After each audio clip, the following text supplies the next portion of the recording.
My name is General Jeff, born and raised in South Central LA. So LA is my city, LA is my town. I'm proud of my city, you know what I mean? So when it comes to hip hop, you know, the West Coast didn't start it, but we embraced it. So just like in Chicago, they had house music. In DC, they had go-go music. And so in the NYC, when they started hip hop, it was rap back then, day one. It could have stayed just a local, you know, in their own city, in the NYC thing. But when the West Coast embraced it, that's what gave it a national appeal. And understand, back then, 1580K, they was an AM radio station, but it was the first radio station that went to an all rap format. The first radio station in the nation. A lot of people don't understand that. So that's when rap became official, because you got New York, the #1 media market, and then you got LA, there's the #2 media market. So when you got the two top media markets in the nation embracing this new sound, this new style of music, that's what made it official. And so, you know, the West Coast felt kind of slighted, you know, because the East Coast didn't really, respect the fact that we was giving them dap, that we was feeling what they created. And so then we was doing we didn't try to copycat them. We came with our own West Coast style. So when we came with our own West Coast style, it was like, yo, that's whack because it's not us. Don't sound like us. And so back then, the early new NYC beats, hip hop was basically James Brown based. You know, you get a James Brown break beat, and you know, built on that. We are here on the West Coast. It's basically like George Clinton, Parliament Funkadelic, you know, Roger Troutman, you know, that kind of thing, Bootsy Collins. And so we had that kind of the funk based tracks and samples and loops and all that. And so, you know, so it's a different kind of sound, different kind of feel, but it was still the same energy. You know what I mean? And so it's unfortunate that, you know, we didn't get that, hit it off or whatever, but in the West, we gonna keep doing what we do. So my contributions came in the, you know, in the mid 80s, actually, you know, 1984.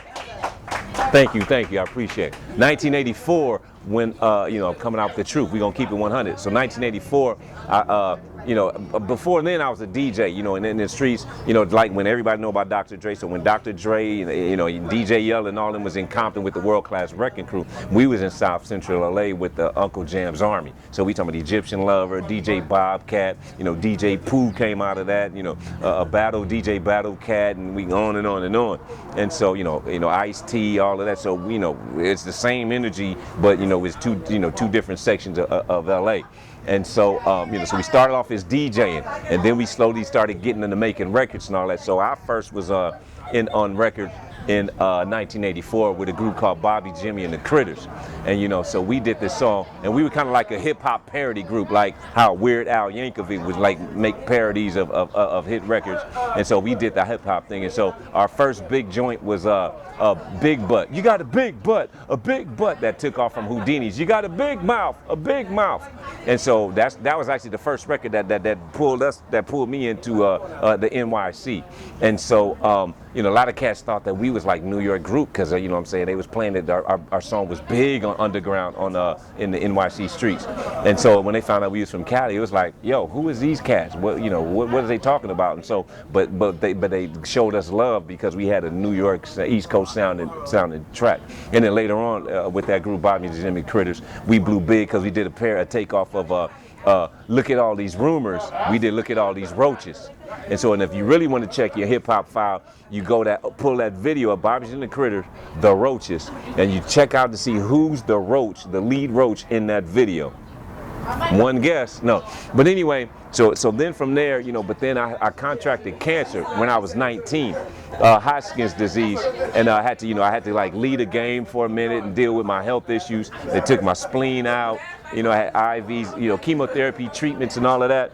And then, so later on, I stepped off with that group, and later on I came up with a new group that was coming up. Actually, it was like 3 soloists came together, but it's Rodney O and Joe Cooley. And so then from there, it was like, you know, late 80s, we ran that all the way into the 90s. And we had, you know, hit after hit after hit, you know, and especially West Coast classics like Everlasting, and you can't get enough of Everlasting Bass. I can't even get that high right now, but yeah. But, you know, y'all check the file and all that. Y'all know what it is. So anyway, so on and on and on, and then you know, left. You know, I had cancer, came back, and you know, had to go through that. So I'm a cancer survivor, y'all. And I'm 2-0. I'm undefeated. Ping, ping, ping, ping. Knocking cancer. Ow. Nah, I mean, yeah, that's how we do. Wind blowing, papers falling. It's all good. We gonna keep rolling. And so anyway, so then I got to a point where I just got burnt out on the industry. Took a break. Later on, I hooked up with a '95. I hooked up with DJ Quick when he was working on his third album, Safe and Sound album. And so from there, you know, man, we hit it off like brothers. And dude is like a musical genius. And it was cool. So our energies, you know, just connected instantly. You know, and so it's, you know, so from 95 to 2001, I was like his right-hand man, and there's only like 3 days that we was apart in that whole 6-year period. So I was there like when Biggie got killed, you know, we was there that night. I mean, there's so many different, when he's working on the Tupac album, you know, the Tony, Let's Get Down album, you know, like when we did the Shaq joint, you know, we did a couple of joints for Shaq, and I ain't playing on the west side, even though I'm just playing on the east side, but you know, and it's like, Big Shaq, what up, boy? And so, you know, and I was there right there in the midst of all that, but majority of my career, I was behind the scenes. So, you know, I got all these gold and platinum plaques on my wall, but people don't know. You know what I'm saying? I'm like, you know, like from Ice Cube records, Snoop Dogg records, DJ Quick records, and I mean, done all kind of stuff. And so, but, you know, I'm West Coast pioneer, and I just leave it at that, because I'm not, you know, I don't floss with the jury and all that. I don't, you know, big up for, do you know who I am? I'm just General Jeff. I'm a regular guy, and I've always been that way. But my name and reputation is still good in these streets, in LA streets, all over America and around the world, you know. So, but nowadays, you know, I've totally walked away from the hip-hop game, because I'm dealing with something that's even more important right now, and that's dealing with Skid Row, the homeless folks in Skid Row here in downtown Los Angeles. Matter of fact, we coming to you live from Skid Row right now, you know what I mean? And so we just had this positive event today where we had a lot of group of USC students. That's what you hear in the background, you know, they eating up right now because we fed the community. We cleaned the streets up, you know what I mean? We fed the community, we passed out food, but the thing was, you know, we had like a DJ, you know, had open mic, spoken word, so we had fun while we were giving back. So now, you know, when they first came around on this tour, and we came to this little seafood joint, bomb little seafood joint in Skid Row. I'm not even gonna give y'all the name. You got to come to find it. But right here in Skid Row. And so they after the joint today, they was like, yo, man, where's that spot at? Where's the seafood spot at? And it was like, man, you know where it's at, and bam. So that's why we here now. And so, you know, God bless you, my brother Kevin Beecham and Adam down here with us. You know what I'm saying? We doing an interview right here in Skid Row. You know what I mean? Keeping it 100. And that's the whole thing. Now, forget the old Skid Row. I've been down here doing the community activist thing for like 5 years now. You know what I mean? And so that's what I'm talking about, going gold and going platinum. Forget music. It's about saving lives and giving back and really doing the real work. And so my whole thing is, you know, we got this letter right here, you know, addressed to the hip-hop community. Matter of fact, forget the letter, this picture right here. With, you know what I'm saying? We just had this big concert last month with Chuck D, you know what I mean? Chuck D, Flavor Flav, you know what I mean? You know, LA Posse, Corrupt, King T, you know, OG Kid Frost, Mellow Man Ace, Lady of Rage, Yo-Yo, Breeze, Sir Jinx, you know, Freestyle Fellowship, X-Clan, Rappers Rap Group with Ronnie Hudson, sing West Coast Pop Lock, the West Coast Pop Lockers, and on the, you know, Skid Row acts, you know, Uncle Bean, Crucial, you know, Skid Row Twin, Skid Row Flowing. I mean, we had so many acts, and on and on and on. You know, we had a model and actress, Claudia Jordan was in the building, you know, the poetess, AC, the program director, and I mean, so, you know, so this was a follow-up of that concert to show folks that wasn't a one-time event, you know what I mean? Because we serious about giving back. So go to Operation Skid Row Music Festival, and we got tons of videos out there, and you know, we doing it big as far as, you know, really, you know, Chuck D is hard, you know, Flavor Flav, they hard, Public Enemy supports what we do, and we actually bringing the hip-hop community back to actually have a outlet for the hip-hop community to give back. And so I was talking about this letter, and you can get a follow-up later on.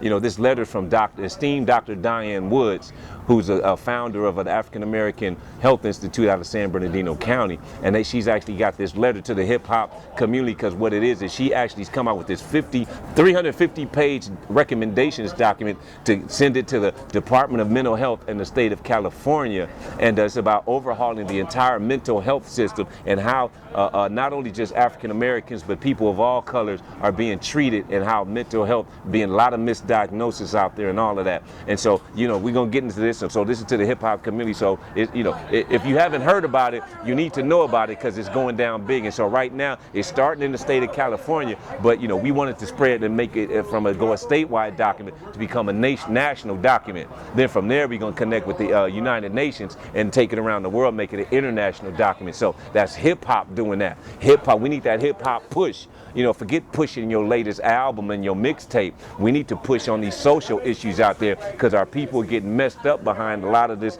you know, what's going on in society right now. And you know, we got a lot of Occupy movements, a whole lot of movements underground in the streets. The hip hop music started underground, you know what I mean? And that's what's missing, the energy, you know, with the hip Occupy movement. Where's the music at with that? Where's the theme song? You know, some of y'all hip hop folks, let's get involved with these movements, man. Come on, man, what is y'all doing? You know what I mean? This is, you know, General Jeff and Skid Row now. You know, you got Skid telling you that. That's how it goes down. You know what I mean? When you look at the movements, the civil rights movements in the 60s, you had like James Brown, you know, Curtis Mayfield. You have folks putting out staple singers. Isaac Hayes, you had like the black R&B singers, you know, representing that movement. When you had Woodstock, you know what I'm saying? You had Jimmy, you had folks singing about the movement. You know what I mean? It's like, where is y'all at? They call them folk singers back then. Right now, where's the hip hop generation? Get involved. So Chuck D, P.E., Public Enemy, Flavor Flav, you know, the Professor Griff, they with it. They said, we gonna speak out on this. Check the tape. Operation Skid Row Music Festival. Then you can check out the Skid Row Hip Hop Summit. And that's the press conference that everybody's going crazy right now.